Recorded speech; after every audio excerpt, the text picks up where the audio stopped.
Another guy that Matt Stepp caught up with there in Frisco at the Star at the 7-on-7 tournament was Lonnie Jordan, the head coach of the Lake Highlands Wildcats.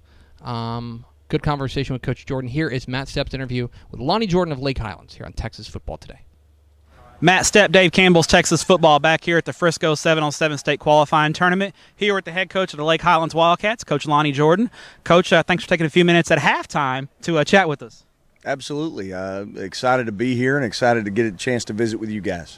All right, Coach, obviously 7-on-7 is not real football, but there's a lot of positives that can be taken from it. I've seen you back here. You're the world's highest paid cheerleader, but maybe not the best looking cheerleader in the world. Yeah. But you are watching your kids compete. What are some of the positives that you get from the Wildcats playing in 7-on-7? Well, it's a great opportunity for our kids to be together, throwing and catching. They get an opportunity to work on a little bit of our scheme. Now, obviously, it's different, but we want our kids playing ball or touching a ball or being out, getting together, building that camaraderie as much as we can outside of the season. So it's good. All right, now, and you are in the middle of spring ball, so you've been in pads all week, and now you kind of go do a 7-on-7 thing. There are some differences there, but from spring ball so far, how's it been going, and what are some of the objectives that you and your coaching staff are looking to get out of the spring this year? Well, we've had 3 practices. We had a scrimmage this past week, and so this is the first time we've done a 7-on-7 this early in the year. But I think it's good. The kids are healthy, and they're working hard. As far as objectives for the spring, we're trying to answer questions.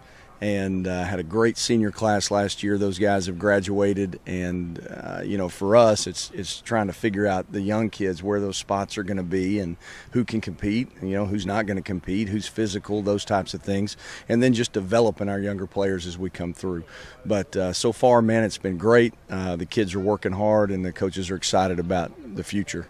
All right, realignment, I didn't ask you about this off camera, but realignment, your new district, thoughts on that? I mean, it's not going to be easy for sure. Obviously, you're with the Richardson schools, but you get the Dallas ISD schools. Skyline's been a perennial power, and then you add Duncanville to the mix. Not going to be easy, right? No, it's absolutely not going to be easy. It's a tough district. It'll be a competitive district, and we're excited. Molina's coming in, and so that's those are folks that we've seen before, and we're excited about the opportunity to get to play them again. Duncanville and Reggie Samples, who was at Skyline for so many years that we matched up with.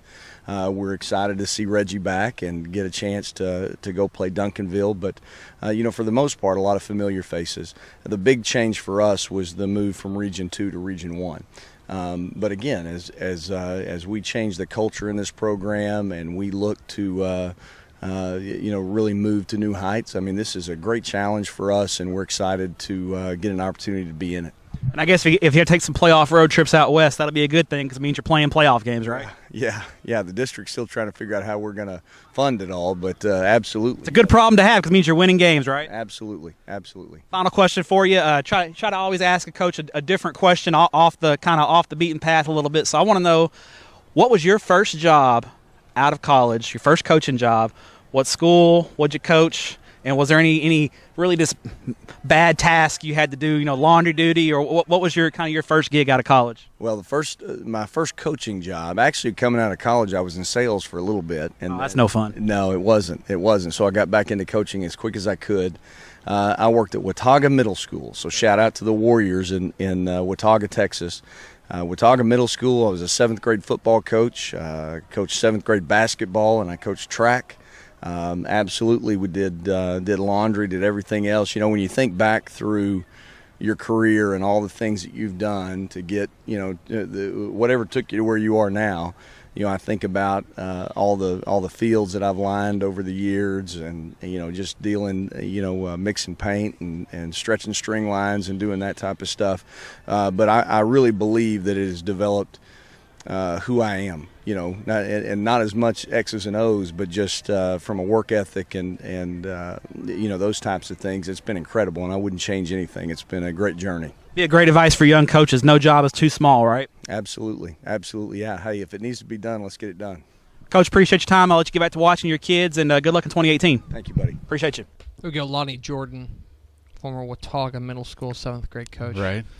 Which is what he's, I think, most notably, yeah. That's what we all we all know Football, basketball, and track. Did the laundry, did the lines on the field. Yikes. That's how it starts for a lot of guys. This is another program, a little bit of rebuilding to do on defense, but with a quarterback coming back and Jackson Thompson, who was a 2,500-yard passer a year ago. When you got him and you got Jonah Barrows, or wide receiver, you're going to have a shot. Tough district, though. A tough district where, Duncanville is going to be at the top, and then it's kind of a big mess, depending on what we think of Skyline, Richardson, Pierce, Berkner. Mm-hmm.